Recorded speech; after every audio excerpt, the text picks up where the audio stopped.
2 அணில் அடிச்சுக்கிறது, சண்டை. அது 4 அணில் அடிச்சுக்கிறது. அதில் ஒரு அணில் சொல்லுது, நான் ரொம்ப அறிவாளி, இவன் முட்டாப்பையன், இவனுக்கு ஒன்றும் தெரியல, ஆனால் சொன்னால் கேட்க மாட்டேறான்னு. ஒரு அணில் சொல்லுது, இவன் 3 பேரும் அறிவிட்டவன், நான் தான் புத்திசாலி அப்படின்னு அது சொல்லுது. இன்னொரு அணில் சொல்லுது, இவன் 2 ஒரு தற்குறி பையன், ஒன்றும் தெரியல, நான் தான் அதில் ரொம்ப பெரிய புத்திசாலி, நான் தான் உயர்ந்தவன் அது சொல்லுது. இப்படியே ஒன்று அடிச்சுக்கிறது. காட்டில் ஒரு குரங்கு நாட்டாமல் இருக்கப்பல, அவர்கிட்ட இவர் போகிறாங்க, 4 பேரும் பஞ்சாயத்துக்கு போகிறாங்க. ஐயா, நீங்கள் தான் எங்கள் பிரச்சனையை தீர்த்து வைக்கணும். அவர் கால் மேலே கால் போட்டுக்கிட்டாப்புல, ஏன்னா பஞ்சாயத்து வந்துருச்சுல.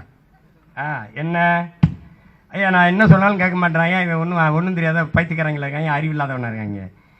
அப்படி ஒவ்வொருத்தனும் பஞ்சாயத்து சொல்லும்போது, சரி நீங்கள் அறிவாளிகளா இல்லையா, நீங்கள் உங்களில் யார் பெரிய ஆள், இதெல்லாம் நான் சொல்கிறேன். ஒரு வாரம் நான் சொல்கிறத செய்யுங்க, போய் எனக்கு பசிக்குது சாப்பிட்றத எடுத்துகிட்டு வாங்க. அது கொடுக்குன்னு ஓடி போய் பழங்களை பறித்து கொண்டாந்து அதை கொண்டாந்து இதை கொண்டாந்து வச்சுட்டு அப்படியே நிற்கிது. ஏசமாக சாப்பிட்டு தூங்கிட்டாப்புல. மறுபடியும் ஐயா என்ன ஒரு வாரம் இருக்குது, போயிட்டு வா. ஒவ்வொன்றும் சாப்பிடக்கூட, கால் வலிக்குது கொஞ்சம் அமுக்கி விடு, தலையை கொஞ்சம் சொரிஞ்சு விடு. எல்லா வேலையும் இந்த அணில் செஞ்சுக்கிட்டே இருக்குது. இந்த குரங்கு படுத்துக்கிட்டு நல்லா ஒரு வாரம் சாப்பிடுது.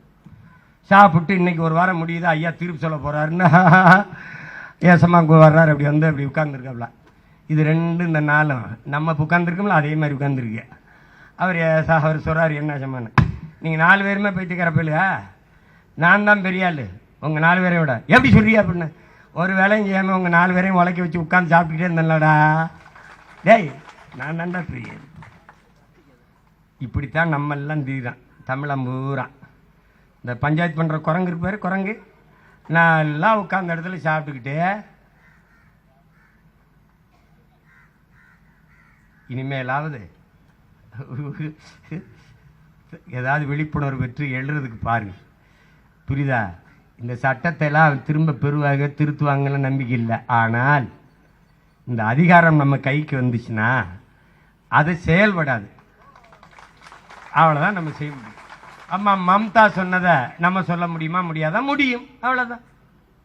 அதுக்கு என்ன செய்யணும்? கடுமையாக உழைக்கணும், வெல்லணும், தமிழ் தேசிய அரசை மலர செய்யணும். அவ்வளோதான்.